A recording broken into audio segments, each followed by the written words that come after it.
Mempersembahkan sebuah serial sandiwara radio Misteri Nini Pelet.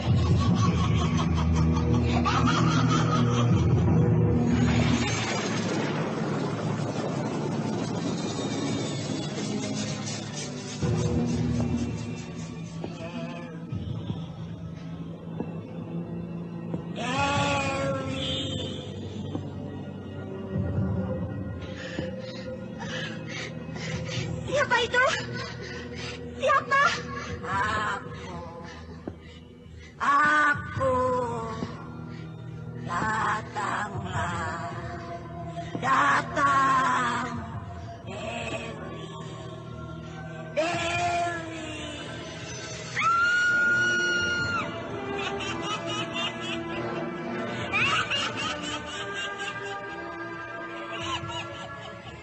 Misteri Nini Pelet, sebuah kisah sensasi kemisterian Gunung Ciremai di seputar Linggarjati pada abad ke-14, di mana muncul makhluk siluman ular berkepala manusia yang konon jelmaan nenek tua pengobat keluarga Keraton Kesultanan Cirebon kala itu, bernama Nini Pelet.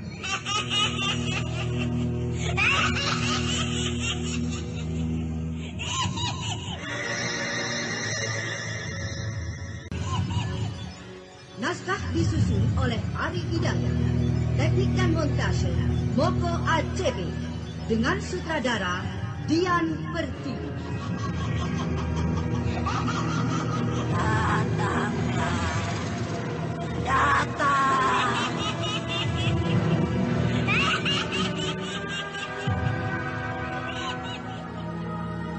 Misteri Nini Pelet kali ini mempersembahkan episode kedua dengan judul Bangkitnya Mayat Nini Pelet. Karena gadis ini adalah tumbalnya yang terakhir yang sedang ditunggu-tunggu. Aku pun senang sekali karena tugasku pun sudah selesai.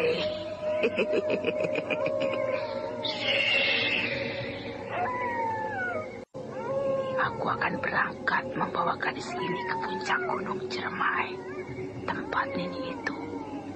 Ya, tempat di mana semula dulu aku mengadakan perjanjian dengan Nini. Ya, aku ingat sekali di mana dulu semula wajahku buruk sekali. Banyak ditumbuhi bisul-bisul besar bernanah. Kemudian Nini telah merubah wujudku menjadi muda dan cantik. Dengan cara dia menitiskan jasad anaknya yang bernama Dewi Sumbi yang sudah mati ratusan tahun yang lalu ke dalam diriku ini. Tapi wujudku berubah menjadi ular siluman berkepala manusia setiap kali datangnya bulan purnama. Ya, seperti saat ini. Pak Badar, entah sudah berapa banyak gadis-gadis di desa kita ini menjadi korban keganasan siluman ular berkepala manusia itu. Dan gadis yang baru menjadi korbannya itu, entah korban yang keberapa. Sebagai kepala kampung ini, saya semakin khawatir dengan kejadian semua itu, Pak Badar. Ya, kemunculan makhluk siluman ular berkepala manusia itu benar-benar mencemaskan kita semua. Begitulah, Pak Dalil. Saya pun merasakan itu semua. Pak Dalil tahu sendiri. Anak gadis saya satu-satunya itu pun turut menjadi korban keganasan makhluk siluman itu. Iya. Saya juga merasakan itu, Pak Badar. Kasihan anak Pak Badar itu. Saya pun hingga kini menjadi tidak habis pikir. Karena hingga kini, kemunculan makhluk siluman ular berkepala manusia itu belum diketahui asal-usulnya. Ya, tapi semua orang di desa ini sudah yakin kalau makhluk siluman ular berkepala manusia itu sebenarnya datang dari gunung. Bukankah Pak Dalil sendiri tahu kalau gunung itu sejak dulu dikenal karena banyaknya makhluk siluman. Dan hingga kini pun belum pernah ada orang yang datang ke sana. Iya, makhluk siluman gunung.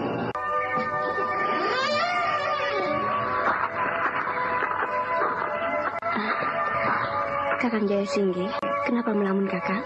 Bukankah sebaiknya kakak masuk ke dalam? Bidari, aku sedang teringat masa laluku. Masa lalu? Iya. Apakah aku boleh tahu, kakak? Memang sepatutnya kau harus tahu, Widari. Hanya selama ini aku belum pernah bercerita padamu. Ya, sejak pernikahan kita itu. Apakah tentang diri kakang sendiri? Iya, juga menyangkut banyak orang. Widari, sebenarnya dulu aku pernah memiliki seorang kekasih yang sangat aku cintai.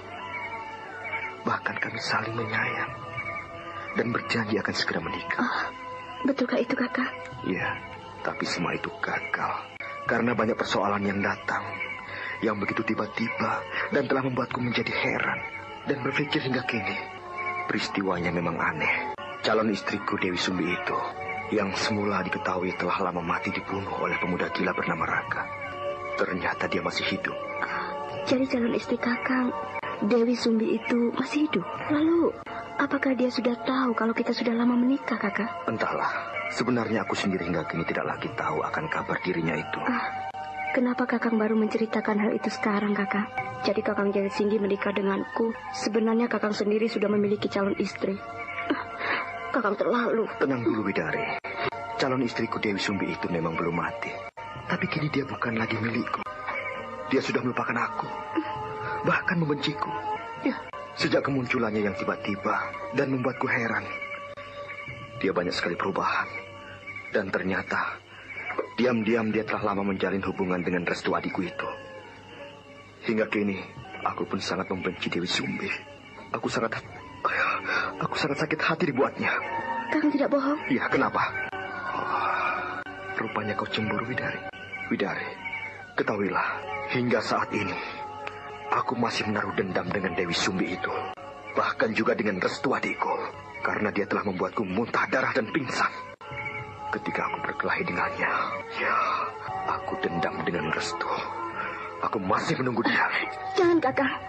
Aku tidak suka kakang memiliki rasa dendam. Apalagi dengan adik kakang sendiri. Widari, kau tidak perlu khawatir. Ini urusanku dengan dia. Tapi saya mohon, kakang, jangan hal itu menjadikan diri kakang untuk mengulangi perkelahian. Sudahlah, sebaiknya kau masuk ke dalam. Mungkin kau akan tidur lebih dulu, karena hari nampak sudah larut malam. Ya, aku masih ingin sendiri di tempat ini. Aku ingin menikmati terangnya bulan di atas sana itu. Aku belum mengantuk, kakang. Aku ingin menemani kakang di sini. Aku lihat cuaca malam ini sangat cerah dan terang bulan. Iya. Nampaknya malam ini malam purnama, kakang. Iya, nampaknya memang begitu, Widari. Kakang, ada orang tengah menuju kemari. Lihat di depan itu, sepertinya 2 orang laki-laki. Iya, nampaknya seperti Bedok dan Asrul.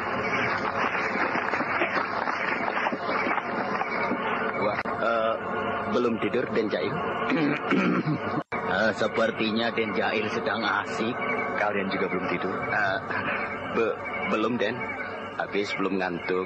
Mata dipaksa-paksa tidur. Wah, susah dimeremin, Den. Benar, Den. Rasanya susah tidur. Sebaiknya kalian di dalam saja. Iya, Den. Entah sampai kapan aku berada di rumah ini. Rasanya aku sudah lama sekali. Ya, sejak aku lari dari desaku itu karena difitnah membunuh. Hingga akhirnya aku tiba di rumah tua bertingkat ini. Di rumah ini rasanya aku tidak habis pikir. Aku heran. Di sini aku seperti seorang raja. Kerjaku hanya tidur dan dilayani gadis-gadis cantik, anak buah Nini itu. Oh, aku mendengar suara keramaian. Iya, seperti keramaian banyak orang. Tapi suara keramaian itu seperti suara keramaian para wanita. Mereka pasti anak buah Nini. Tapi di mana ya mereka berada? Dan mau apa mereka malam-malam begini ramai? Sepertinya keramaian itu berada di belakang rumah ini. Ya, di belakang taman rumah ini. Jelas sekali suara keramaian itu.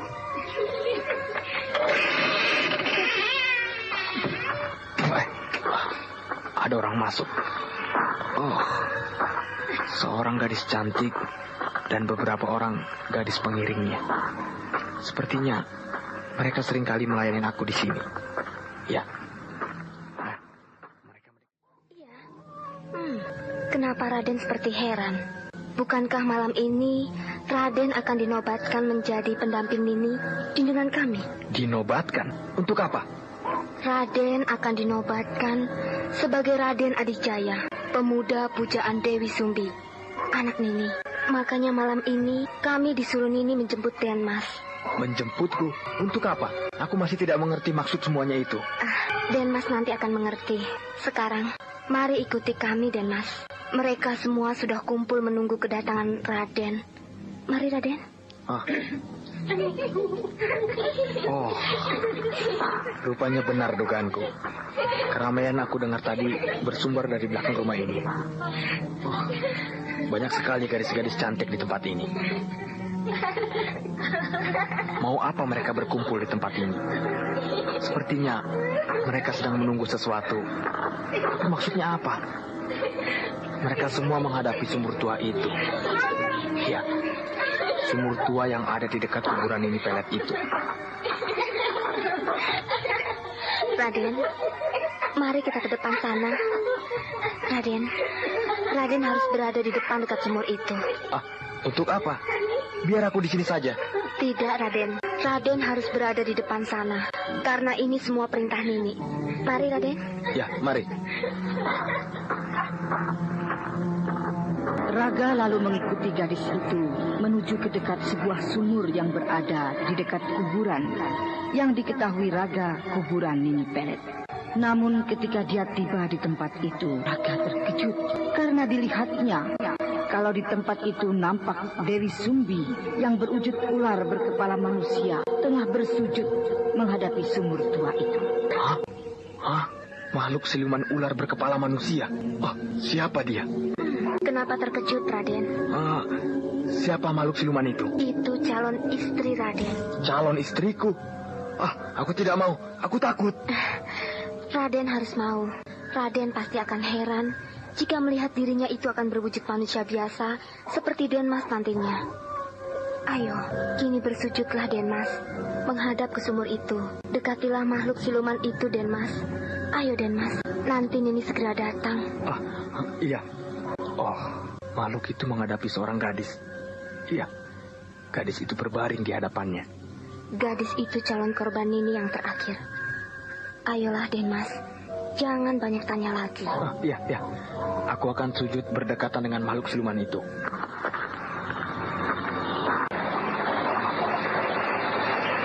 Makhluk siluman ini baunya halus sekali. Dia tidak bergerak sama sekali. Sepertinya dia kusuk sekali bersujud menghadapi sumur tua itu. Aku mendengar suara air sumur itu berkolak-kolak. Air sumur itu terdengar berkolak-kolak semakin cepat sekali. Apa yang terjadi dengan air sumur itu?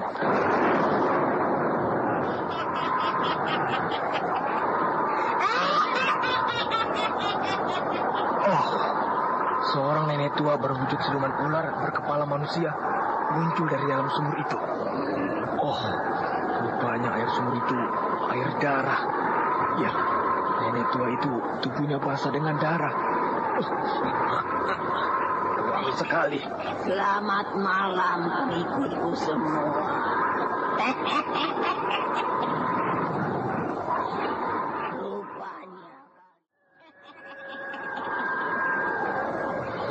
Malam purnama ini adalah malam sejarah bagi diriku.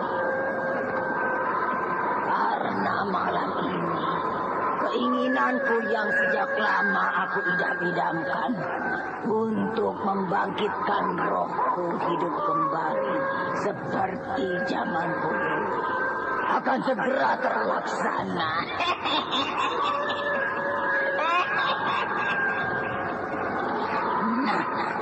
Dewi Sumbi, cepat kau hadapkan gadis korbanku itu di hadapanku ini. Ayo.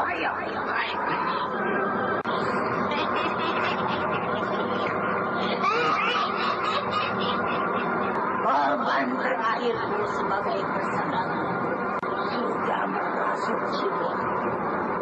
Kini aku akan segera berubah wujud sebagai manusia biasa lagi.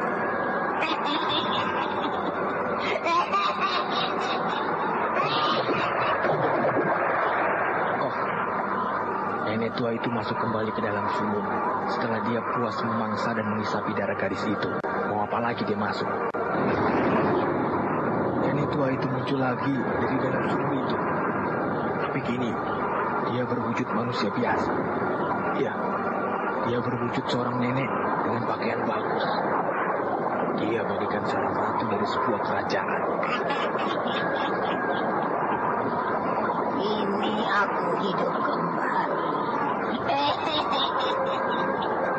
Dewi dan kau anak manis. Kalian berdua masuklah ke dalam sumur ini.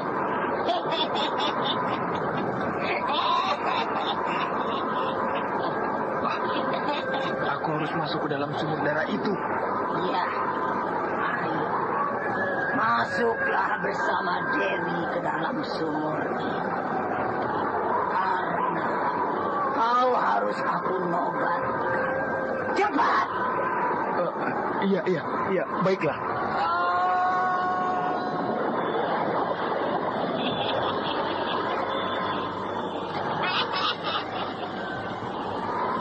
Ini aku telah bangkit sebagai manusia biasa.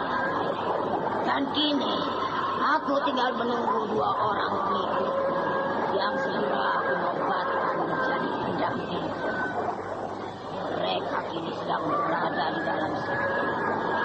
Mereka sedang aku mandikan dengan darah. Nini Pelet nampaknya merasa senang sekali. Dia kini tinggal menunggu Raga dan Dewi Sumbi yang dia katakan tengah dimandikan air darah di dalam sumur tua itu. Beberapa saat kemudian, tiba-tiba dengan mendadak air sumur itu menyembur ke atas dengan dahsyat dan derasnya. Lalu bersamaan itu pula muncul dari semburan air itu Raga dan Dewi Sumbi.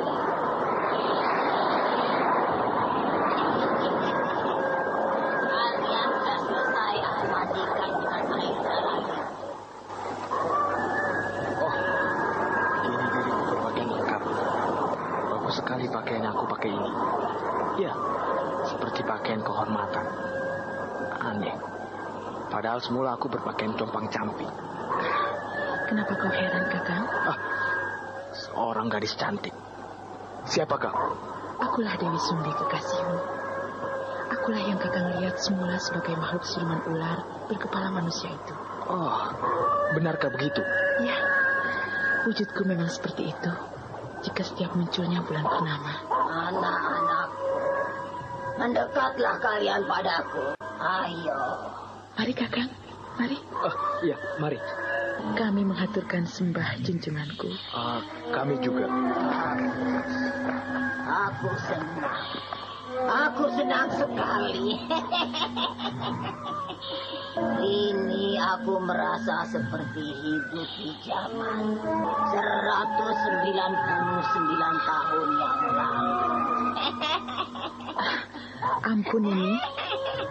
Bagaimana dengan diriku selanjutnya? Tugasku sudah selesai memberikan seorang gadis sebagai korbanmu. Bukankah itu artinya perjanjianku denganmu yang semula pun sudah selesai, Nini? Perjanjian semula kita sudah selesai. Namun titisan Dewi Sumbi anakku pada dirimu akan tetap adanya Endang Suri. Dan wujudmu tetap akan mengalami perubahan sebagai ular siluman berkepala manusia setiap malam purnama. Ampun ini. Kalau itu sudah demikian, aku terima. Namun apakah tidak bisa diriku tidak lagi mengalami perubahan? Aku merasa sudah tidak ingin lagi berwujud sebagai makhluk siluman itu. Aku mengerti keinginanmu, Endang Suri. Jika kau menginginkan wujudmu tidak akan berubah lagi, itu berarti kau harus mati. Aku harus mati? Bagaimana itu bisa terjadi, Nini? Jika aku membutuhkan Dewi Sumbi anak untuk aku bangkitkan seperti diriku kini, maka Dewi Sumbi yang sebenarnya, yang sudah mati sejaman denganku, akan hidup seperti dulu lagi. Namun jasadmu sebagai Endang Suri yang sebenarnya akan mati. Karena dirimu tidak lagi titisannya. Dan sebenarnya pun dirimu sudah sejak lama mati. Oh, benarkah aku sudah lama mati? Ya, jasadmu sebagai Nyi Endang Suri sudah lama mati. Yang ada dalam dirimu itu hanyalah titisan Dewi Sumbi, anakku. Oh, jadi jasad asliku yang sebenarnya sudah mati. Dan yang hidup kini hanyalah titisan Dewi Sumbi. Ampun Nini, kalau begitu adanya, biarkanlah titisan Dewi Sumbi tetap berada dalam jasadku ini. Biarkanlah aku tetap sebagai Dewi Sumbi anakmu. Nah, ini kalian berdua aku nobatkan sebagai pendampingku untuk memimpin anak-anak buahku. Juga sebagai anak buah kalian. Lihat ya ke arah belakang kalian. Oh, ular. Banyak sekali dan besar-besar. Merekakah yang ini maksud sebagai anak buahku? Ya, mereka akan membantu kita jika kita membutuhkan mereka. Lalu kemana gadis-gadis yang semula aku lihat berkumpul di sini? Ular-ular itulah mereka sebenarnya. Oh, jadi gadis-gadis yang aku lihat itu sebenarnya ular siluman? Ya, mereka lah bekas korban-korbanku. Mereka kini jadi pengikut. Ini lihatlah kembali ke arah belakang kalian. Oh, gadis-gadis cantik itu. Itu mereka yang semula aku lihat. Ya, itu wujud asli mereka. Kini mereka sudah menjadi penghuni Gunung Ciremai. Mereka sudah menjelma sebagai ular siluman. Nah, ini lihat ya, apa yang aku pegang ini. Seruling. Itu seperti seruling milikku. Iya, itu milikku. Kenapa ada padamu? Seruling ini bisa kau gunakan jika kau membutuhkan mereka. Ambillah seruling ini. Iya, terima kasih. Kalian berdua kini sudah menjadi pendamping. Kau Raka, kau kini bukan lagi dirimu yang semula. Kau harus berganti nama. Dan namamu adalah Raden Adijaya. Oh, siapa orang itu? Pemuda pujaan anakku, Dewi Sumbi. Dia telah menghilang sejak lama. Menghilang? Kau tahu kemana orang itu? Entahlah, hingga kini aku pun masih mencarinya. Dia telah dilarikan musuh besarku, Ki Boyut Manguntapah. Untuk itu, aku menobatkan kalian berdua sebagai pendampingku. Karena kalian berdua harus membantuku untuk meneruskan dendamku yang sejak dulu belum terbalas pada musuh-musuhku. Tapi aku tidak bisa apa-apa. Kalian berdua akan aku turunkan ilmu-ilmu. Setelah itu, kita akan turun bersama untuk mencari Ki Boyut Manguntapah dan juga musuh-musuhku lainnya. Karena aku dendam dengan mereka. Nini Pelet nampaknya benar-benar merasa senang karena Raga dan Dewi Sumbi dinobatkan menjadi pendampingnya. Dan sejak itu pula dia mempunyai maksud-maksud yang sejak lama direncanakan. Karena ternyata kebangkitan dirinya, dia akan meneruskan dendamnya yang sejak lama belum terbalaskan pada musuh-musuhnya itu. Sementara itu, bahwa semula diketahui Restu Singgih yang terjatuh ke jurang terjal di bawah air terjun, nasibnya tidak lagi diketahui Nilam Cahya. Namun saat itu di sebuah goa yang tertutup air terjun, rupanya gemuruh air yang aku dengar, gemuruh air terjun. Tempat ini seperti sebuah goa. Iya, kini aku tahu. Rupanya aku kini berada di sebuah goa. Dan ini adalah mulut goa. Tapi aneh. Goa ini tertutup dengan air terjun. Aku akan melihat lebih ke depan lagi. Sepertinya terang bulan. Rupanya gua ini berada di bagian tengah jurang terjal. Iya, aku melihat masih jauh sekali ke bawah jurang sana. Dan di bawah jurang itu nampak sebuah sungai deras. Aneh. Aku jadi tidak habis pikir. Kenapa aku sampai berada di tempat seperti ini? Nilam. Iya, aku baru sadar.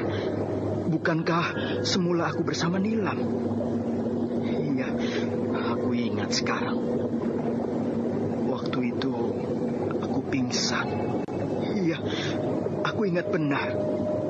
Aku pingsan karena diludahi seekor ular dengan lendiran hijau di hutan cermai itu.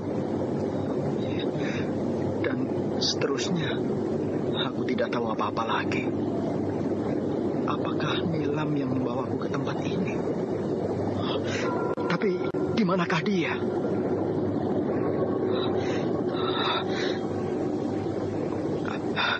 Aku pikir kalau Nilam yang membawaku ke tempat ini, satu hal yang tidak mungkin. Iya, bagaimana itu bisa terjadi? Sedangkan gua ini berada di tengah-tengah jurang terjal. Dan gua ini tertutup air terjun. Gua ini nampaknya tersembunyi. Aku yakin tidak ada orang yang tahu tempat ini. Nah, aku akan masuk terus ke dalam gua ini. Gelap sekali jalan lorong dalam gua ini. Dan kecil. Jalan ini hanya bisa dilalui satu orang. Akan aku ikuti terus jalan lorong ini hingga sampai ke ujung. Aku jadi penasaran. Sebuah sinar. Iya, di depan sana itu nampak sebuah sinar. Apakah di dalam sana itu ada orang? Rasanya tidak mungkin. Sebuah ruangan besar sekali. Rupanya sinar yang aku lihat tadi penerangan dari sebuah ruangan. Tapi sinar itu bukan penerangan lentera. Iya, sinar itu penerangan dari cahaya rembulan yang masuk melalui lubang di atas sana itu. Dan ada orang berbaring di sebuah batu besar. Siapakah orang itu? Apakah orang itu penghuni gua ini? Nah, aku akan mendekati orang itu. Rupanya seorang kakek tua. Orang tua ini berjanggut putih dan panjang. Dia mengenakan jubah putih. Siapakah sebenarnya orang tua ini? Dan kenapa dia berada di tempat ini? Aneh. Tapi naluriku mengatakan kalau orang tua ini bukan orang sembarangan. Orang tua ini sepertinya... apakah dia sedang tidur? Atau aku akan memegang tangannya? Karena nampaknya orang ini tidak bernafas. Orang ini sudah mati. Nadinya tidak bergerak. Rupanya orang tua ini sudah mati. Jubah putih orang tua ini hancur berkeping-keping tersentuh tanganku. Jubah yang dipakai orang tua ini sepertinya sudah lama sekali. Iya, jubah ini lunak sekali. Kini aku yakin orang tua ini pasti sudah sejak lama mati. Namun entah kapan. Itu ada sebuah makam. Iya, di bawah depan itu ada sebuah makam. Makam siapakah ini? Makam ini hanya tumpukan batu, tanpa batu nisan. Kalau begitu, gua ini pasti pernah dihuni orang. Iya, tapi tempat ini bukanlah tempat sembarangan. Tempat ini pasti tempat pertapaan. Dan orang tua dari sebuah lubang. Ada sebuah lubang. Kini aku akan naik ke atas lubang itu dengan cara melesat terbang. Ya.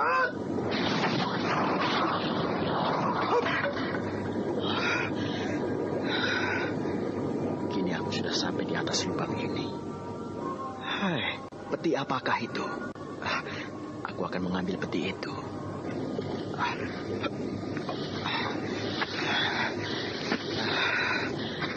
Akhirnya aku berhasil membawa peti ini keluar dari dalam lubang itu.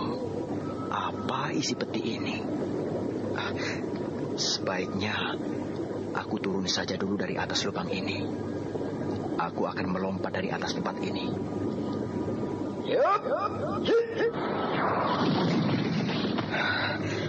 Nah, Kini aku sudah tiba di bawah kembali. Aku akan membuka peti ini.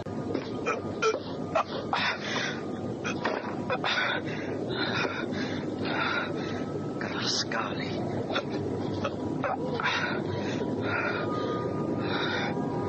Peti ini benar-benar keras. Aku harus berhasil membuka peti ini. Aku terpaksa menggunakan perpaduan tenaga dalamku dengan ajian pupus baliku. Iya, ini jalan satu-satunya. Aku benar-benar penasaran dengan peti ini. Peti ini tidak juga bisa kubuka. Walau aku sudah berusaha dengan menggunakan tenaga dalamku. Memang aneh peti ini. Kini aku akan menggunakan perpaduan tenaga dalamku dengan ajian pupus baliku. Aku yakin dengan cara itu peti ini pasti akan bisa kubuka. Nah, aku akan memulainya. Restu Singgih lalu duduk bersila menghadapi peti itu. Nampaknya dia sudah siap menggunakan perpaduan tenaga dalamnya dengan ajian pupus balinya untuk membuka peti itu. Dan ketika dia segera akan memulai membuka peti itu, mendadak terdengar suara yang membuat Restu Singgih terperanjat. Jangan, cucuku. Jangan kau buka peti itu. Ada suara orang. Sepertinya suara seorang kakek tua. Tapi di manakah orangnya? Aku di dekatmu, cucuku. Siapakah kau? Benarkah kau berada di dekatku? Lihatlah ke arah sampingmu, cucuku. Di sampingku hanya ada kakek tua yang terbaring mati di batu besar itu. Kau di mana, kakek? Ya, akulah yang kau lihat tengah terbaring di batu besar itu, cucuku. Benarkah kakek? Tapi bukankah kakek sudah mati? Ya, jasadku sudah mati ratusan tahun yang lalu. Tapi sumpahku tengah bersemedi. Oh, benarkah begitu?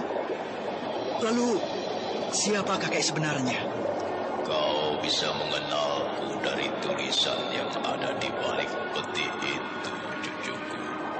Tulisan? Oh, iya. Di balik peti ini terdapat tulisan berukir. Akan aku baca tulisan ini. Kelak seorang gadis dari keturunanku yang patut memiliki peti ini, Ki Buyut Manguntapa. Jadi kakek sebenarnya... ampun, Eyang. Salam pertemuan dari saya. Terimalah sembah sujud saya ini, Eyang.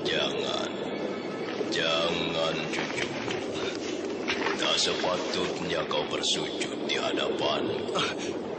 Eyang, tidak bolehkah saya menghaturkan sembah sujud saya kepada Eyang sebagai rasa hormat saya? Ya, kuhargai rasa hormat. Tapi bukan begitu caranya, cucuku. Eyang, pantas saya perlakukan seperti ini. Ya, kau memang patut menghormati sesama manusia. Tapi yang patut kau sembah hanyalah Tuhan yang kuasa.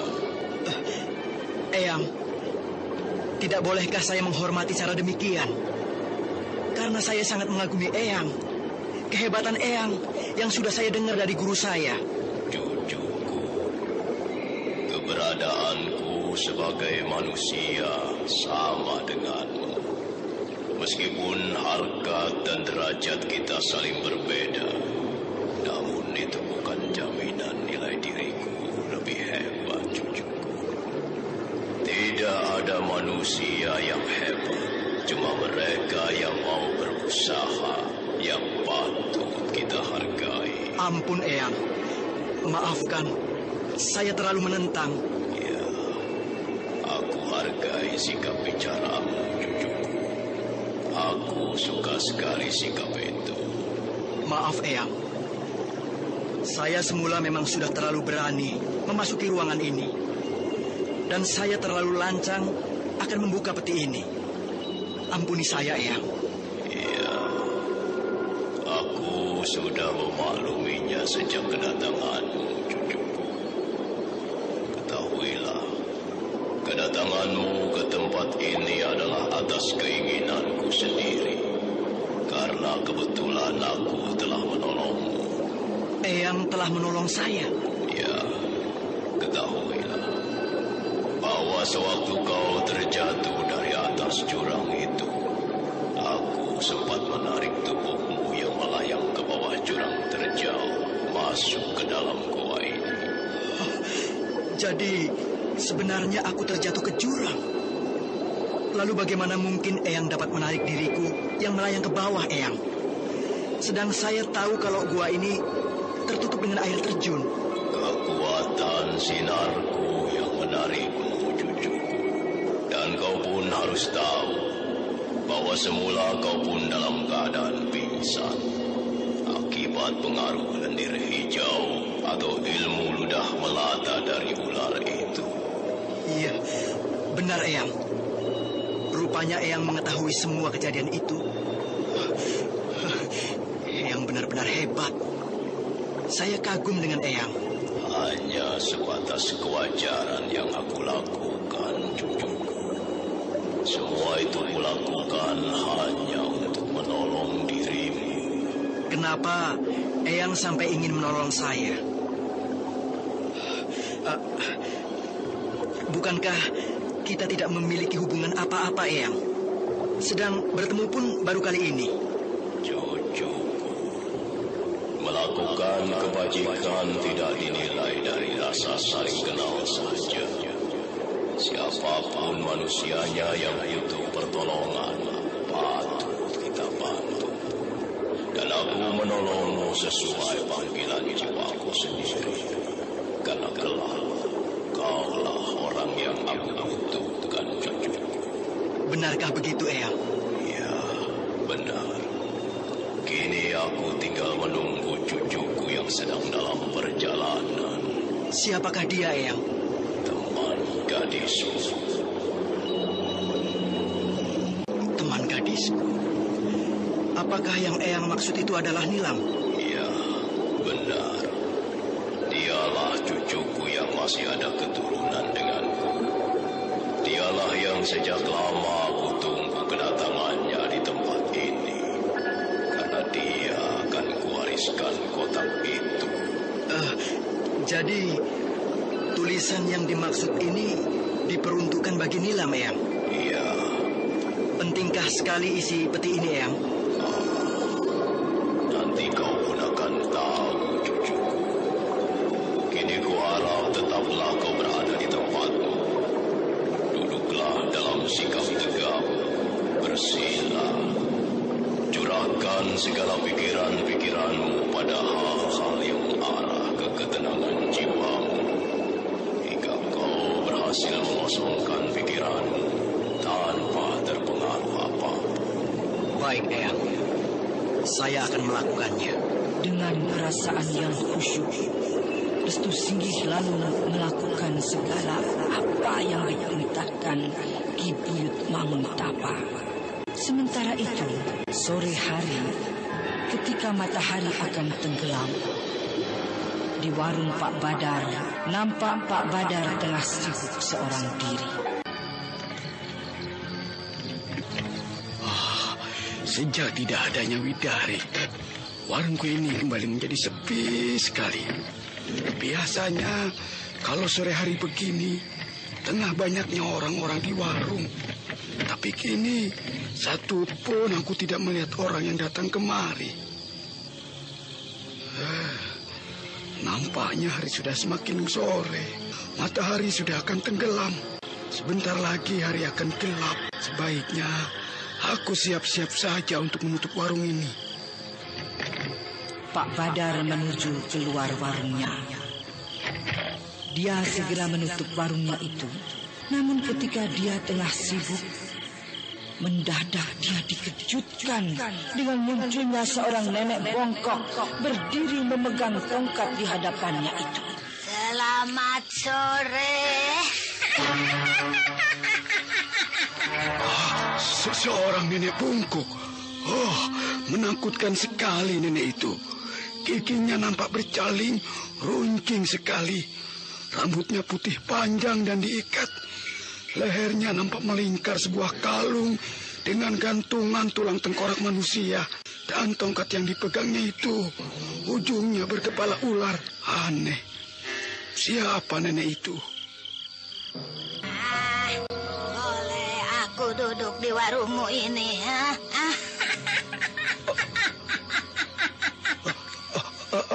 Iya, mari. Tapi maaf, jangan terlalu lama.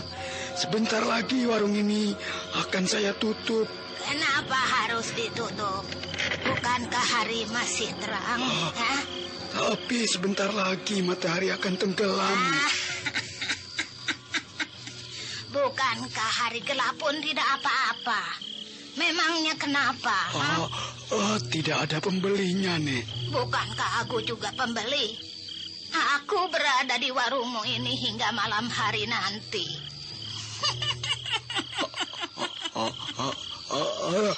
Tidak usah. Saya akan menutup warung ini. Bolehkah aku meminta air minum? Iya. Sebentar, akan aku ambilkan. Nenek itu. Aku sepertinya baru melihat orang itu. Siapa ya dia? Ini airnya, Nek. Kenapa hanya segelas kau berikan aku? Bukankah di tempat yang besar itu penuh air? Nenek ingin meminum air yang ada di tempat besar itu. Iya, aku haus sekali, tahu? Nenek, jangan bergurau. Masa nenek akan minum sebanyak itu? Jika kau perbolehkan, aku akan meminumnya, tahu? Kalau nenek sungguh-sungguh, silakan saja. Iya. Terima kasih. Aduh, aku memang sedang haus sekali. Aneh juga nenek itu. Air sebanyak itu diminumnya. Dia menenggelamkan wajahnya ke tempat air itu.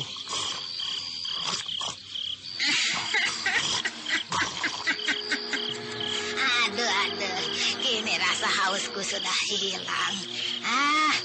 Aku kembali segar sekarang. Ya ampun, air segentong penuh habis diminumnya. Aneh juga si nenek itu. Kenapa, Kau heran? Aku memang biasa minum sebanyak itu. Nenek ini siapa sebenarnya? Dan mau apa tujuannya? Namaku Nenek Kliwon. Nenek Kliwon? Aneh benar namanya, Nek. Iya, aku baru datang di desa ini. Tujuanku tidak pasti. Kini aku tengah dalam perjalanan. Kemana langkah kakiku saja. Rupanya nenek pendatang baru di desa ini. Pengembara barangkali, Nek. Iya, bisa juga. Oh iya, kabarnya desa ini tengah mengalami malapetaka. Di mana sudah banyak para gadis di desa ini mati menjadi korban keganasan makhluk siluman ular berkepala manusia. Apa betul itu? Iya, benar. Ya, tapi nenek tahu dari mana? Aku tahu sendiri. Permisi. Tunggu. Nenek mau pergi kemana? Aku akan menunggu saatnya malam. Aku ingin menangkap makhluk siluman itu. Tiba-tiba bermunculan makhluk-makhluk siluman. Bentuk mereka aneh-aneh, berwujud macam-macam binatang berkepala manusia. Mereka semua berjoget seperti menggodaku. Raga benar-benar merasa tidak tahan, sekalipun dia sudah berusaha menahannya. Namun, dia merasa tidak suka dengan keadaan dirinya yang dirasakan menjengkelkan. Tapi dia masih sadar akan perintah Nini Pelet yang dijalankannya itu. Sementara itu di suatu tempat, mendadak Nilam Cahya dikejutkan dengan munculnya seorang laki-laki dari dalam sungai deras itu yang benar-benar mirip Restu Singgi.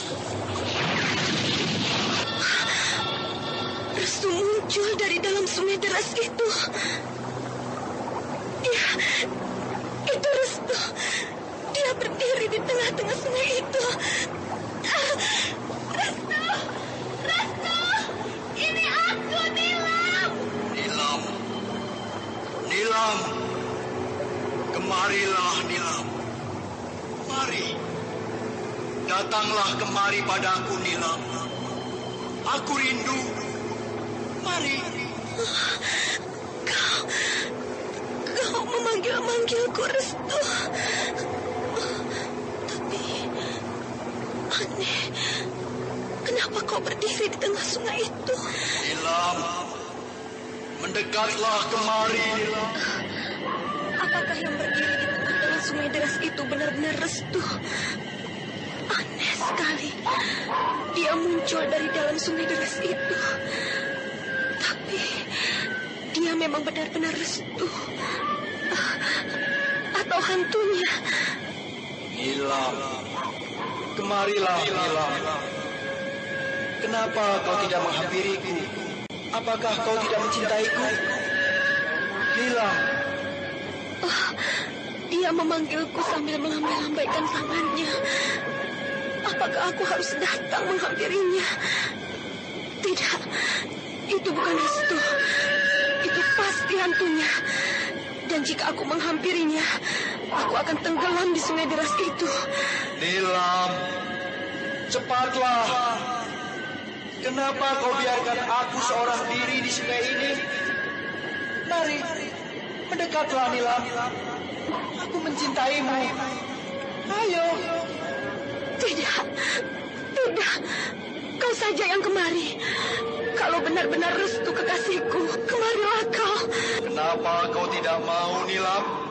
Kau sudah tidak mencintaiku lagi. Mari, Nilam. Aku rindu denganmu. Tidak. Aku tidak mau mendekatimu. Aku bisa tenggelam di sungai deras itu, sedang kau berada di tengah-tengah sungai itu. Baiklah. Aku yang akan mendekatimu. Apa kabar, kekasihku?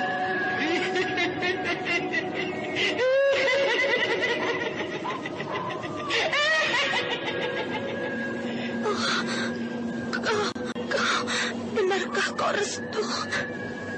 Tapi tertawamu. Restu tidak biasa tertawa begitu. Kenapa kau seperti heran melihatnya? Apa kau lupa denganku, Nilam? Apakah kau benar-benar Restu? Iya. Kau tidak percaya?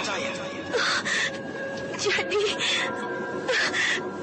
kau selamat terjatuh dari atas jurang itu? Iya. Tapi kau aneh. Kenapa kau muncul dari dalam sungai itu? Karena aku hidup di dalam sungai itu.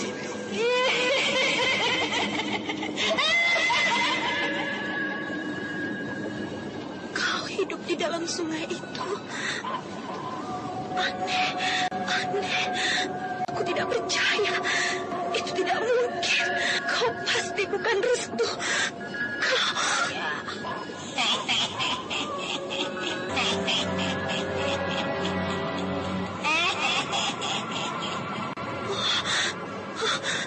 Kenapa suaramu berubah seperti nenek tua? Kau pasti bukan Restu yang sebenarnya. Aku memang bukan Restu.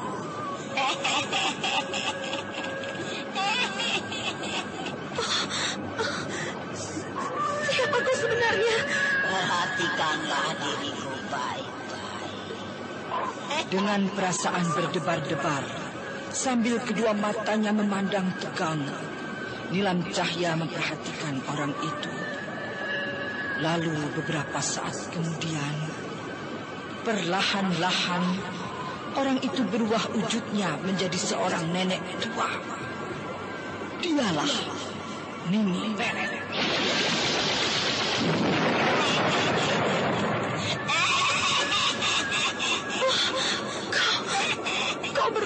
menjadi seorang nenek tua. Oh, wajahmu menakutkan sekali. Siapa kau sebenarnya? Kenapa kau menyerupai Restu untuk mengelabui aku? Aku adalah Nini Pelet. Kau Nini Pelet, makhluk siluman ular penguasa Gunung Ciremai itu. Nilam Cahya menjadi terkejut ketika dia baru mengetahui kalau nenek tua yang menyerupai Restu Singgi sebenarnya adalah Nini Pelet. Dia menjadi lebih terkejut lagi ketika pandangannya melihat di mana saat itu Nini Pelet membuntungkan kepalanya sendiri. Oh, Nini Pelet membuntungkan kepalanya sendiri. Oh, kepalanya itu dipegangnya. Kini dia nampak tubuhnya itu tanpa kepala. Kepalanya itu dipegangnya. Kini nampak tubuhnya tanpa kepala. Oh, aneh, menakutkan sekali. Kepalanya Nini Pelet yang dipegang itu hidup. Dia tertawa. Kau harus menjadi Tidak semudah itu kau mengajakku. Harus. Gadis cantik sepertimu lah yang masih aku butuhkan untuk menghuni Gunung Ciremai. Kau tidak bisa semaunya. Kau pikir aku akan semudah itu kau bisa ajak. Rupanya kau membandel anak manis. Kau akan merasakan akibatnya. Hirat, siap.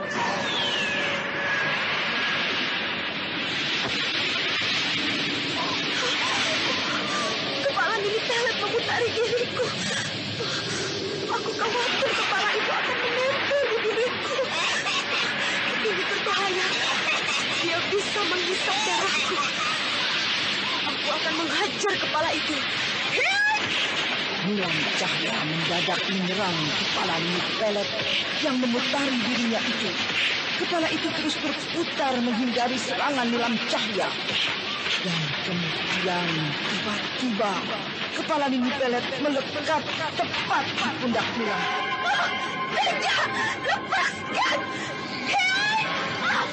Aku tidak akan lepaskan diri dari pundakmu.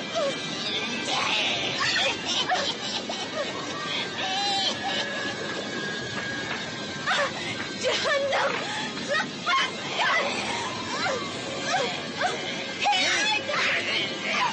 Kau harus menjadi pengikutku. Aku akan menghisap darahmu ini.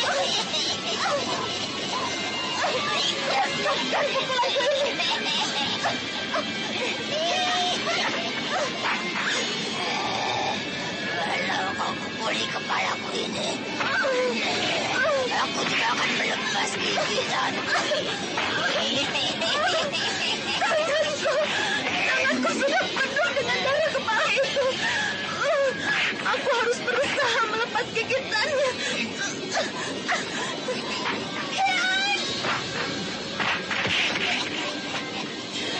Aku tidak akan menghisap darah.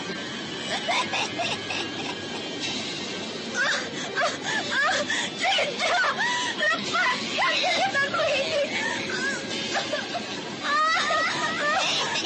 Aku tidak akan melepas gigitanku ini. Rasakan ini.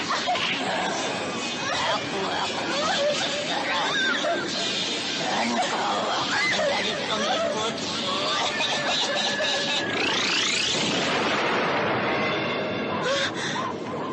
Kepala Nini Pelet terpental jauh sekali. Ya, kepala itu disambar dengan sinar biru yang datang dengan tiba-tiba. Sinar apa itu? Aneh. Jangan. Sinar biru itu pasti perbuatan Kibuyut Pamungkapah. Sukses. Rupanya orang tua itu muncul juga. mana orang tua itu bersembunyi. Kalau benar-benar dia muncul di tempat ini, itu suatu hal yang beruntung bagiku, karena sudah sekian lama aku mencarinya. Benar-benar memalukan. Suara si tua itu. Ya, aku kenal suara itu. Rupanya si tua itu ada di tempat ini. Nenek tua, kau tidak pantas hidup di alam ini. Ini bukan lagi tempatmu. Tempatmu bukan di alam fana ini. Jahanam! Keluarlah kau! Tunggulah aku! Ayo kita bertanding!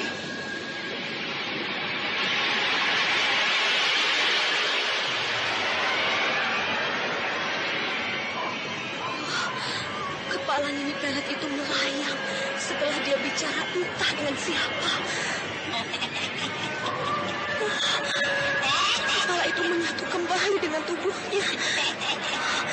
Nini Pelet kini nampak seperti semula. Hai! Ayo keluarlah kau! Katakan dirimu pengecut!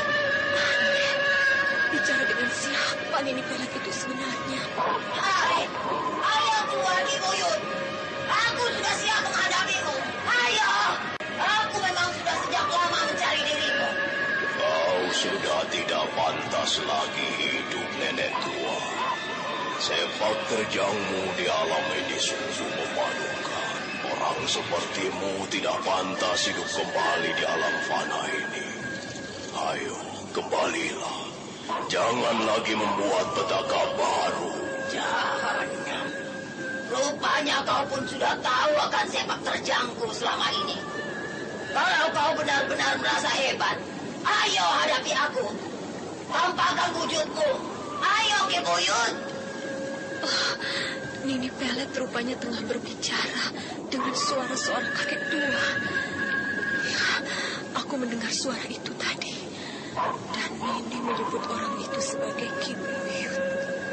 Apakah Ki Buyut Manguntapa yang dimaksudnya? Aku lihat saja.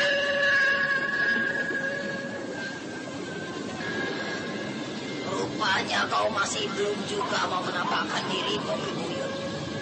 Apakah kau kini sudah takut menghadap aku? Ayo, keluarlah kau. Rupanya kau masih penasaran denganku. Tak semestinya dendammu itu masih terbawa hingga kini. Aku tidak akan pernah menemuimu dalam wujud asli. Mengejut kau rupanya. Bertahun-tahun aku menunggu saat-saat kebangkitanku hanya untuk mencarimu. Sampai kapanpun kau akan aku cari. Aku belum puas karena aku belum melihat darahmu mengalir karena tanganku ini. Darahku tidak akan mengalir akibat ulahmu, nenek tua. Tapi malah kau sendiri yang akan menerima akibat dariku nantinya. Jahanam. Ayo tampakkan wujudku. Ya! Ini berbahaya. Nini Pelet nampak sekali. Dia menembakkan sinar-sinarnya dari tangannya itu. Mungkin dia marah kepada orang tua itu. Ya, untung aku cepat-cepat sembunyi di balik batu ini. Aku khawatir akan menjadi sasaran kemarahan Nini Pelet. Nini Pelet nampak duduk bersila di atas sebuah batu. Mau apa dia? Rupanya si tua jahanam itu tidak juga mau menampakkan dirinya. Aku harus memaksa dia untuk keluar. Aku akan menggunakan ajian sinar mataku untuk melihat di mana si tua jahanam itu berada. Dari air sungai itu, aku akan bisa melihat tempat persembunyian Ki Buyut itu. Nini Pelet, kedua tangannya bersedekap, mulutnya bergerak-gerak, dan kedua matanya memandang tajam ke arah air sungai itu. Nini Pelet, ya, kedua matanya mengeluarkan sinar merah. Sinar memancar ke air sungai itu. Dan air sungai itu nampak berkolak-kolak. Air sungai deras itu menjadi tenang. Aneh. Hei, Nini Pelet bangkit dari duduknya itu. Mau apa dia?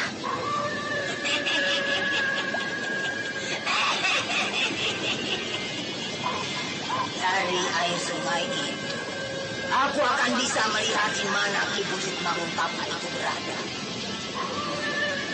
Ini air itu sudah dapat tenang. Ilmu sinar mataku akan segera melihat keadaan di air. Aku akan melihat air sungai itu.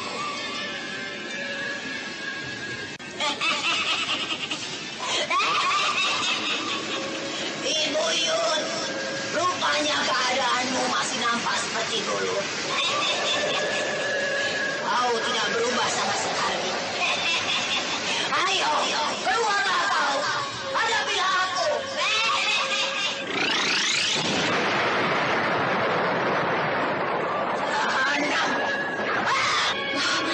Nini Pelet menghilang. Ya, sepertinya dia merasakan sakit pada kedua matanya. Dia tadi menjerit kesakitan. Oh, benar-benar menakjubkan kejadian tadi. Rupanya Nini Pelet tadi berhadapan dengan Ki Buyut Manguntapa. Oh, tapi sayang, orang itu tidak menampakkan dirinya. Ya, aku tadi hanya mendengar suaranya saja. Cucuku, kau lepas dari bahaya nenek tua itu. Eyang, terima kasih, Eyang. Ya, sudahlah, cucu. Nah, sekarang diamlah di tempatmu. Jangan merubah posisimu itu. Lalu, arahkan perhatianmu ke air terjun di hadapanmu itu. Ya, baik, Eyang. Hah? Air terjun itu hilang. Oh, sebuah goa. Eyang, apa maksudnya semua ini? Dan apa pula artinya Eyang menunjukkan goa yang ternyata ada di balik air terjun itu, Eyang? Nanti kau akan mengerti, cucuku. Sekarang tetaplah tenang di tempatmu. Sinar biru muncul tiba-tiba. Oh, sinar ini melibati diriku. Aku terbang di bawah sinar ini.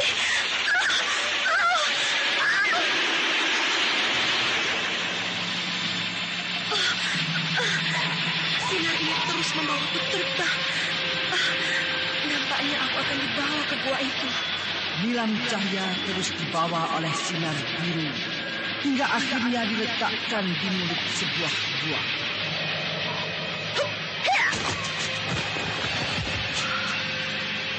Kini aku sudah berada di gua ini. Rupanya Eyang Ki Buyut Manguntapa membawaku kemari. Apa maksudnya aku sampai di gua ini? Air terjun itu muncul kembali menutupi gua ini. Ki Buyut memang hebat. Semula tadi air terjun ini menghilang. Tapi kini muncul lagi. Nah, cucuku, masuklah ke dalam goa itu. Nanti kau akan bertemu dengan seseorang yang tengah kau cari. Masuklah, cucuku.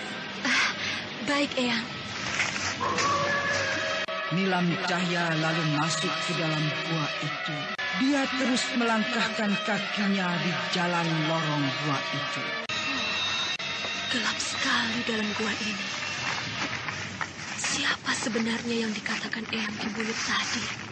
Bahwa aku akan bertemu dengan orang yang tengah aku cari. Aku jadi penasaran.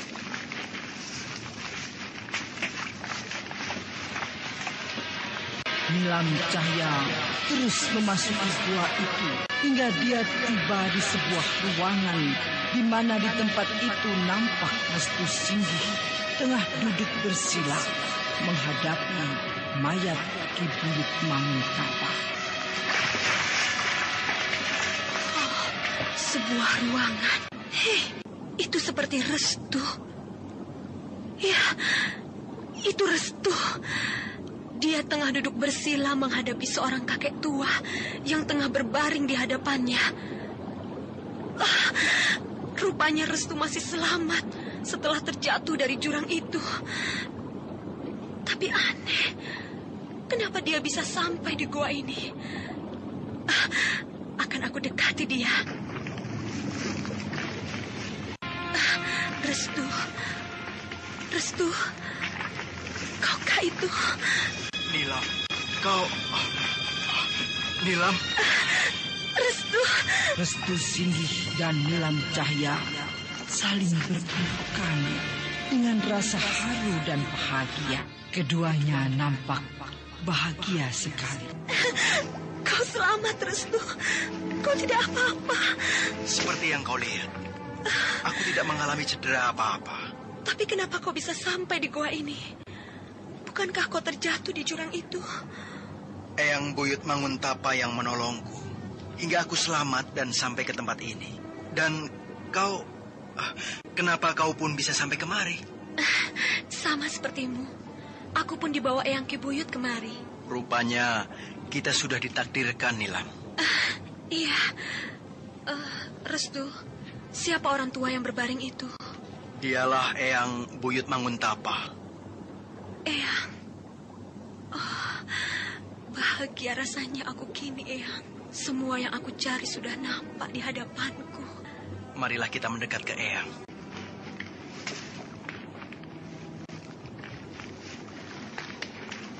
Cucunda mengaturkan sembah sujud, Eyang. Oh, jangan. Jangan, cucuku. Jangan berlaku itu padaku. Duduk sajalah kalian berdua. Restu, apakah kau tidak merasa heran? Maksudmu? Lihatlah, Eyang Ki Buyut itu aneh sekali. Sejak tadi aku perhatikan, dia masih saja berbaring di atas batu itu. Tidak bergerak. Tapi kenapa dia bisa bicara tanpa mulutnya bergerak? Itulah kesaktian Eyang. Yang kita lihat itu adalah jasadnya. Tapi suara yang bicara, yang kita dengar, adalah sukmanya. Oh, begitu. Luar biasa. Iya. Kita patut mengagumi kehebatannya. Cucu-cucuku, ketahuilah, Eyang memang sedang menunggu sejak lama kedatangan kalian. Karenanya Eyang sengaja membawa kalian ke goa ini. Karena kalianlah yang Eyang harapkan bisa menenangkan jasad Eyang. Ketahuilah cucuku, ketenangan Eyang merasa terganggu karena berbagai persoalan telah lama datang dari makhluk siluman pembawa dendam. Ketenangan banyak orang telah dirusaknya, sehingga timbul rasa takut dan kegelisahan hidup dari makhluk siluman itu. Makhluk siluman? Apakah siluman ular itu, Eyang? Iya, makhluk yang kau lihat di sungai itu. Oh, Nini Pelet. Benar, cucuku. Dia adalah orang yang tengah mencari diriku. Dia bangkit karena membawa dendam padaku. Tapi orang-orang telah menjadi sasarannya. Sepak terjangnya sudah terlalu jauh. Maka untuk itu, aku perlu mencegahnya. Jadi, Nini Pelet adalah musuh Eyang? Oh, tidak.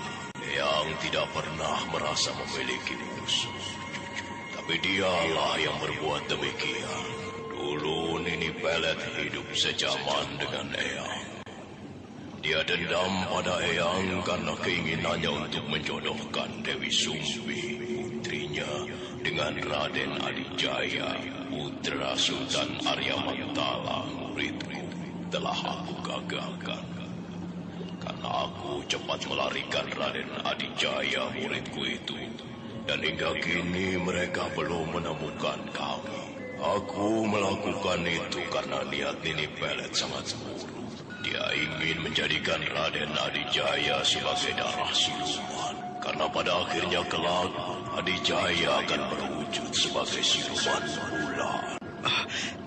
Eyang, siapakah Nini Pelet itu?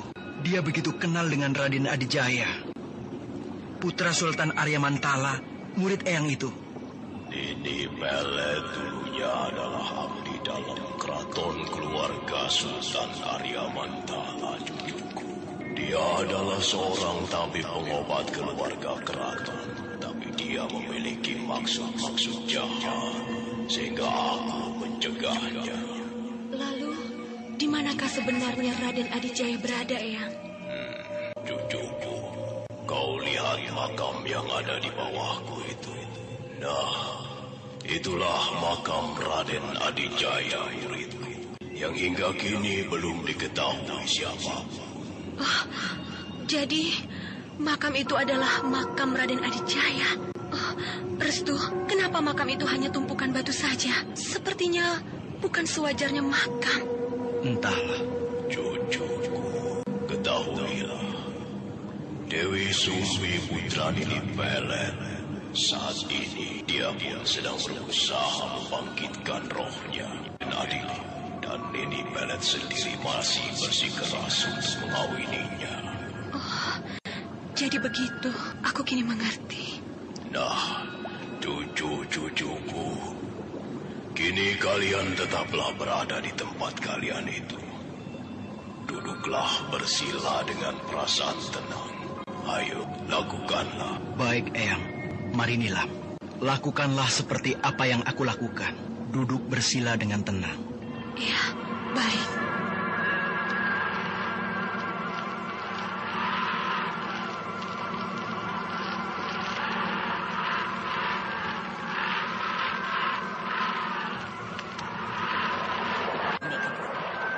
Ilmu Kalajengat Sinar Biru Ki Buyut memang hebat. Ilmu itu sejak dulu masih membahayakan diriku. Oh, sakit sekali kedua mataku ini. Aku harus menyembuhkan kedua mataku ini. Aku harus merendam wajahku di air sumur darah itu. Air darah itu nampak berkolak-kolak. Air darah di dalam sumur itu sudah mulai ada pengaruh untuk pengobatanku. Ini aku harus masuk. Desa ini kini menjadi sepi setiap malamnya. Ya, sejak kemunculan makhluk siluman ular berkepala manusia itu. Biasanya kalau hari-hari begini, banyak penduduk yang kumpul di tempat penjagaan ini. Tapi kini hanya aku dan Sanip saja. Kenapa Sanip belum kembali? Katanya dia cuma mau buang air ke sungai. Nah, itu dia si Sanip. Baru juga dibicarakan. Lamaan ya, Ki. Habis mulusnya nggak tahan, Ki. Tapi sekarang sih rasanya lega, Ki. Adem. Sanip. Iya, Ki. Kau tunggu di sini sekarang. Aku mau keliling dulu. Iya, Ki. Kalau ada apa-apa, pukul saja kentongan itu. Iya. Itu sih tidak usah diberitahu, Ki. Aku pergi sekarang, Sanip. Iya, Ki.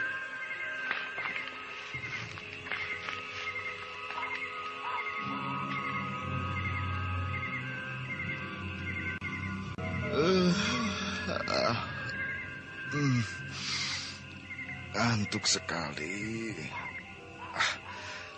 Sebaiknya aku tiduran saja.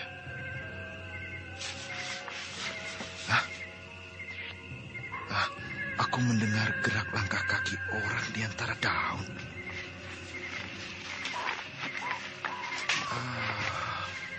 Iya, suara itu lagi. Sepertinya ada orang di depan itu. Apakah itu Ki Gede tengah menuju kemari ya? Aku akan dekati saja. Aku akan lihat ke sana. Kok sepi-sepi saja? Padahal tadi aku mendengar suara langkah kaki itu di tempat ini. Suara itu lagi. Ki Gede! Kaukah itu, Ki? Nenek. Siapa kau sebenarnya, Nek? Kenapa malam-malam begini berada di tempat ini?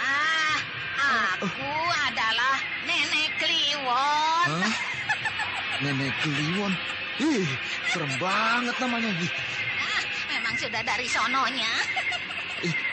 Tunggu. Mau kemana kau? Aku mau keliling-keliling desa ini, tahu? Mau apa kau keliling desa ini? Aku mau menangkap makhluk siluman ular berkepala manusia. Apa? Ih, amit-amit. Ih, kau pikir akan semudah itu, Nek? Sudahlah, aku permisi, anak tolong. Aneh, siapa sebenarnya nenek itu?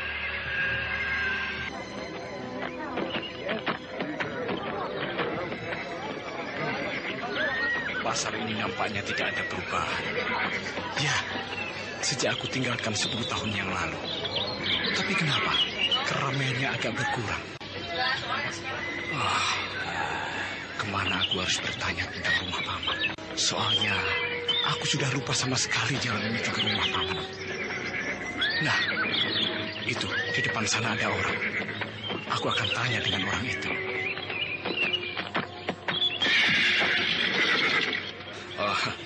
Selamat siang, Ki. Kau anak muda, ada perlu apa? Bisakah Bapak memberitahu di mana rumah kepala kampung desa ini? Pak Dalil maksudmu? Benar. Bapak kenal dengan orang itu? Saya ini kan penduduknya. Dan kau jalan saja ke arah depan jalan itu. Nanti kau akan bertemu sebuah rumah yang di depannya ada kandang kudanya. Itulah rumah Pak Dalil. Terima kasih. Paman, aku datang, Paman. Bukalah cepat pintu ini. Ya, sebentar. Paman, aku datang. Kau siapa, anak muda? Paman lupa denganku. Aku Manggala, Paman. Ingatlah nama itu. Akulah keponakan paman yang pergi 10 tahun yang lalu. Manggala? Iya. Iya. Kini aku baru ingat.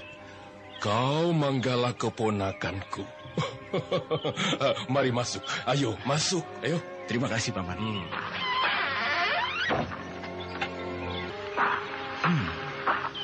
Rupanya keadaan rumah paman tidak nampak berubah. Ya, masih nampak seperti 10 tahun yang lalu. Ketika aku tinggal di rumah ini. Ya. Wah. Paman Pangling melihatmu, Manggala. Kau kelihatan gagah dan tampan kini. Ya, 10 tahun yang lalu kau pergi dari rumahku ini tanpa memberitahu paman. Padahal almarhum kedua orang tuamu sudah memesan kepadaku agar kau seterusnya tinggal di rumah ini. Tapi kau nakal, Manggala? Kau malah lari dari sini. Kemana saja kau, Manggala?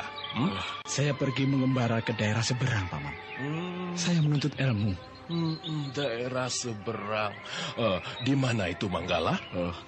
Daerah Cimanuk, Paman. Tapi aku tinggal di desa Jenggala. Daerah Cimanuk. Jauh sekali, Manggala? Iya, Paman. Saya minta maaf atas kesalahan saya. Saya memang waktu itu pergi tidak bilang sama Paman. Bahkan sampai ayah dan ibu meninggal pun aku tidak mengetahuinya. Ya. Kau tidak pernah memberi kabar, Manggala. Sampai-sampai Paman lupa denganmu. Tapi saya tidak pernah lupa dengan Paman. Terutama dengan Widari. Widari? Ya. Kenapa? Paman kelihatannya begitu terkejut. Tidak apa-apa. Aku selalu teringat akan dia, Paman. Bukankah Paman tahu kalau aku dan Widari sejak dulu hubungan? Bahkan aku dan dia akan menikah waktu itu.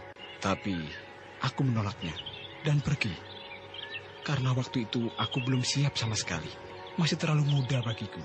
Padahal kedua orang tua Widari sudah saling menyetujui untuk cepat-cepat mengawini aku dengan Widuri. Iya. Tapi ayahmu tidak setuju sama sekali, Manggala. Karena dia tidak ingin kau kawin dengan saudara sepupunya itu. Ya, ayah memang keras. Dialah yang menentang aku berhubungan dengan Widari. Tapi aku tetap mencintainya. Manggala, sebaiknya kau istirahatlah dulu. Tentunya kau lelah sekali setelah menempuh perjalanan yang sangat jauh. Mari Paman antar ke kamarmu, ya. Baik, Paman. Nah, inilah kamarmu, Manggala. Kamar ini dulu pernah kau tempati. Ayo, masuklah, Manggala. Iya, Paman. Kau istirahatlah dulu, ya. Paman akan menyiapkan makan untukmu. Terima kasih, Paman.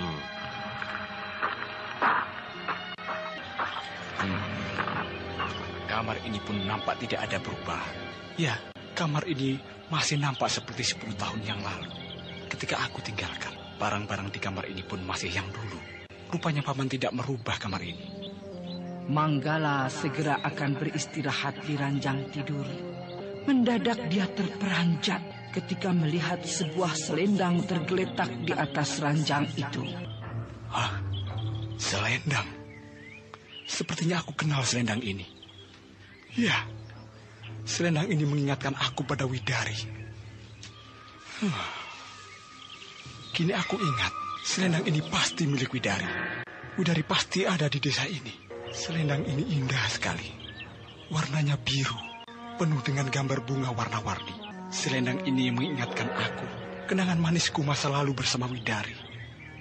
Ya, aku ingat ketika Widari waktu itu memberikan selendang ini, tapi aku tolak. Manggala, rasanya kita sudah lama sekali berhubungan. Kedua orang tuaku seringkali bertanya akan kita berdua. Lalu bagaimana rencanamu? Sulit memberi keputusan itu, Widari. Karena rasanya aku belum siap dengan keputusan itu. Aku berpikir masih terlalu pagi untuk mewujudkan kebahagiaan berumah tangga itu. Kita belum sama-sama dewasa. Jalan kita masih perlu dibimbing dengan cara. Lalu kapan kesiapanmu itu akan kau tunjukkan? Kau selalu saja menghindar jika aku desak persoalan itu. Kita harus segera kawin, Manggala. Aku tidak mau menunggu waktu yang begitu lama. Kita pasti kawin, tapi tidak secepat yang kita mau. Kita butuh waktu, terutama aku. Kedewasaanmu belum matang. Aku masih ingin bebas. Lagi pula, kau pun tahu, ayahku sangat menentang hubungan kita. Walau aku sendiri tidak peduli akan hal itu, tapi setidaknya kita pun harus memikirkannya. Karena tanpa restu dari mereka, tak ada jalan yang lurus nantinya. Iya, aku tahu itu, Manggala. Ayahmu memang tidak menyetujui kau berhubungan denganku. Karena kita masih saudara sepupu, Manggala. Tapi aku mencintaimu. Aku pun begitu, Widari. Hanya jangan saat ini kau menuntut aku untuk segera mengawinimu. Aku takut kehilanganmu, Manggala. Makanya aku ingin kau cepat jadi milikku selama-lamanya. Manggala, terimalah selendang ini. Aku ingin memberinya sebagai ikatan hubungan kita. Ayo, terimalah. Aku tidak bisa menerimanya, Widari. Kenapa, Manggala? Kau tidak mau pemberianku? Hatiku yang selalu bicara untuk tidak melupakanmu. Tapi bukan selendang itu. Peganglah saja selendang itu, Widari. Simpanlah. Kalau kau memang menjadikan itu sebagai kenangan, aku tidak akan melupakanmu. Aku mencintaimu. Selendang ini memang milik Widari. Aku yakin Widari pernah tinggal di sini, atau dia masih ada di desa ini. Tumben sekali. Den Jail Singgi dan Widari ini makan di warung saya ini. Ya, sejak perkawinan kalian seperti sudah lupa dengan warung ini. Bagaimana mungkin aku lupa, Pak Badar? Warung ini kan warungku juga. Aku pernah berdagang di sini. Ya, kalau aku tidak pernah datang, itu maklum saja. Saya kan repot, Pak Badar. Benar, Pak Badar. Widari pun kini harus membantu saya sibuk mengontrol sawah ladang. Iya. Saya cuma bergurau kok, Den Jahil Singgi. Loh. Perut Widari itu nampaknya sudah agak besar begitu loh. Mas, petenangnya nih, Mas. Iya, Pak Badar. Aku sedang mengandung 6 bulan. Sedang mengandung toh? Aku kok nggak diberitahu.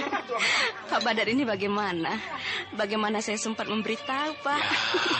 Tidak-tidaknya gitu. Pokoknya nanti kalau bayi itu sudah lahir, aku harus diberitahu loh. Iya. Paman juga pasti akan aku kasih tahu nantinya. Sudah lama sekali, Pak Dalil. Pamanmu itu tidak pernah datang lagi ke warung ini. Barangkali dia sibuk, Pak Badar. Ya, biasanya sih memang begitu, Den. Tapi saya maklum loh. Mereka nampak asik bicara hingga kemudian mendadak muncul Manggala di tempat itu yang membuat ketiganya menjadi terperanjat dan heran. Siapa pemuda yang datang itu, Den? Entahlah, Pak Badar. Aku pun baru melihat pemuda itu. Siapa pemuda itu ya? Hah? Dia seperti Manggala. Ya, dia Manggala. Widari, mau kemana kau? Widari tiba-tiba lari setelah melihat pemuda yang baru datang itu. Aneh. Hah? Siapa perempuan itu? Dia tiba-tiba berlari ketika melihat aku datang. Aneh. Dan laki-laki yang mengejarnya itu? Mungkin mereka suami istri yang tengah berkelahi. Aku akan turun.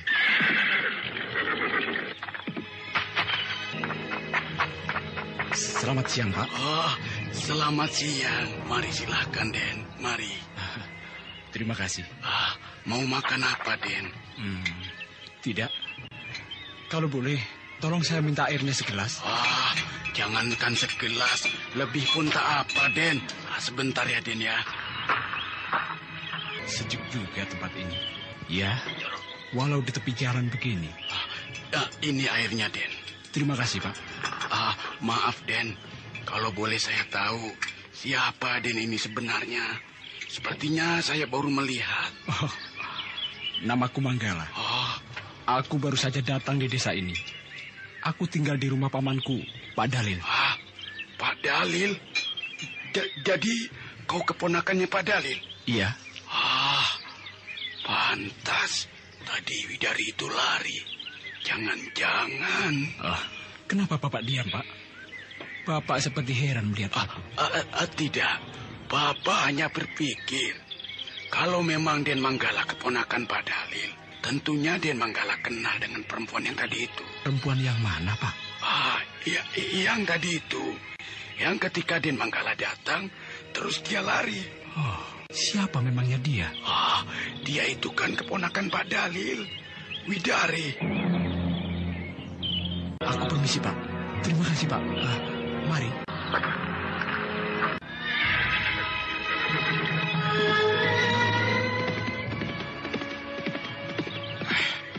Aneh. Sepertinya mereka ada apa-apanya. Ya, aku yakin Widari dan Manggala itu ada hubungan apa-apanya. Oh, kau Manggala. Dari mana saja kau? Paman sudah menyiapkan makan untukmu. Paman, aku baru saja melihat Widari. Dia sudah menjadi milik orang lain, Manggala. Dia sudah lama kawin. Tidak, Paman bohong. Paman hanya menginginkan agar aku dan Widari tidak berhubungan lagi. Begitu kan? Manggala, Paman mengerti perasaanmu. Paman tidak berbohong, Manggala. Widari sudah lama kawin dengan Jahil Singgi. Bohong! Paman bohong! Manggala, jangan pergi, Manggala. Kau mau kemana?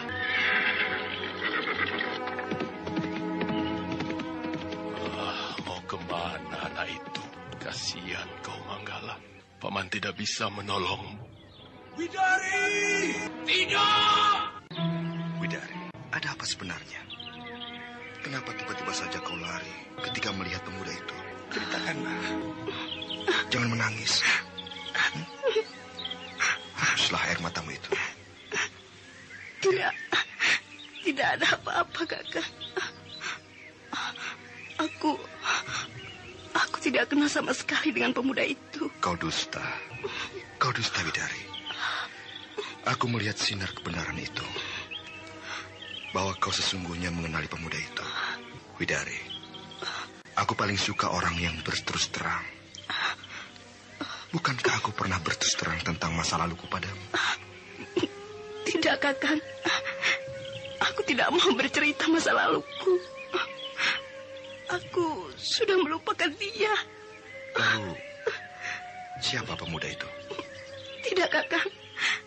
Dia bukan apa-apaku. Percayalah. Pemuda tampan dan gagah. Aku yakin dia kekasihmu. Aku khawatir kalau di antara kita nantinya harus menentukan pilihan. Tidak, Kakang. Itu tidak mungkin. Kita sudah menjadi suami istri. Ingatlah, anak kita yang akan lahir nanti. Bagaimanakah kisah selanjutnya? Nah, pendengar yang budiman, ikutilah kisah lanjutan ini.